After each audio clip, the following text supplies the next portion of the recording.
What's up, what's up, what's up, what's up? Hope everybody's having an awesome day today. My name is Brandon Barnes and I am with RESimpli, and I'm here for a RESimpli tip of the week.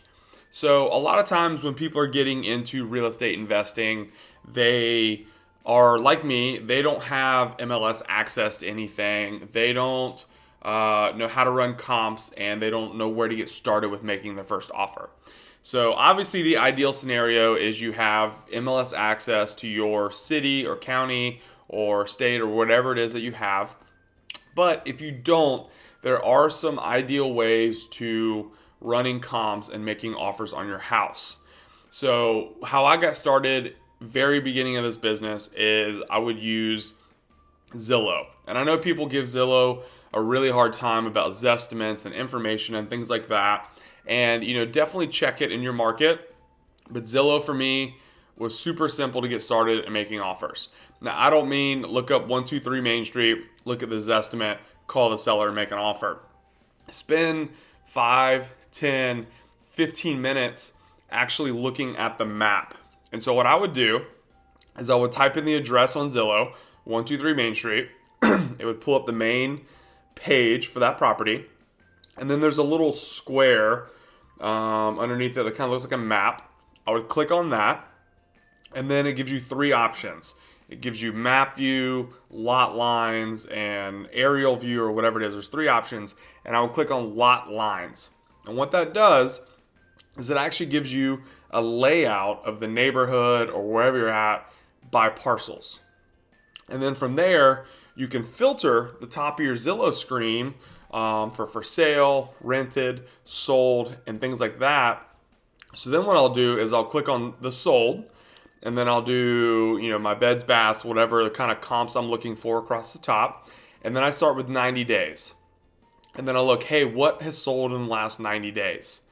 And then if I can't find enough, then I'll go 6 months, and then I'll go 9 months, and I'll go 12 months. And as far out as 12 months. Two things that I look at is if I'm wholesaling, I'm looking to see if there are any cash transactions so I can see what cash buyers are actually paying for the property. And B, if I'm planning on flipping it or doing something on the retail side, I want to see what the retail sales are like. And then I want to look at them. I actually look at the pictures. Does it have granite? Was it carpet? Was it hardwood floors? Were there new roofs? Were there new air conditioners? Things like that. So I can understand what people are selling in the area.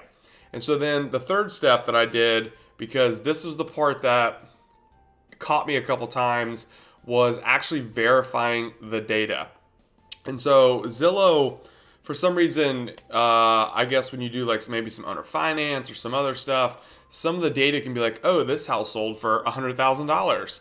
And then you go to the county records to see how it was recorded, and it was never sold that way.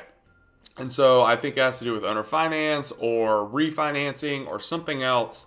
I'm not 100% sure on that answer. But so what I do is I'll pull my sold comps, whether cash sales or retail sales, and then I'll actually click on the price tax history on Zylo. And if you click on the tax history side, there's a county website button. I click on county website. And then sometimes it takes me directly to the county page. Sometimes I have to put in the address again.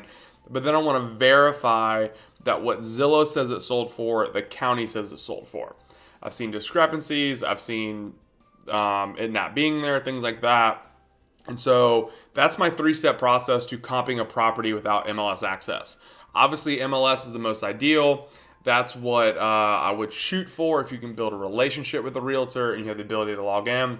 But if you're just starting out and you're just trying to get your feet wet and you don't have a realtor relationship at that moment, the one key, use Zylo, and then do that 3-step thing. Do the lot lines, look up your cash and your retail comps, and then verify it with the county website. So anyways, hope you guys have an awesome day. Hope that tips helps out. Obviously, if you're a seasoned investor, you may not need that. But if you're just getting started, it can help you a ton in making your first offer, because the key to this business is taking massive action. Don't worry about it. Don't stress over it. Look at your comps. Trust yourself. Do your math. Make offers. Helping you guys with the next tip.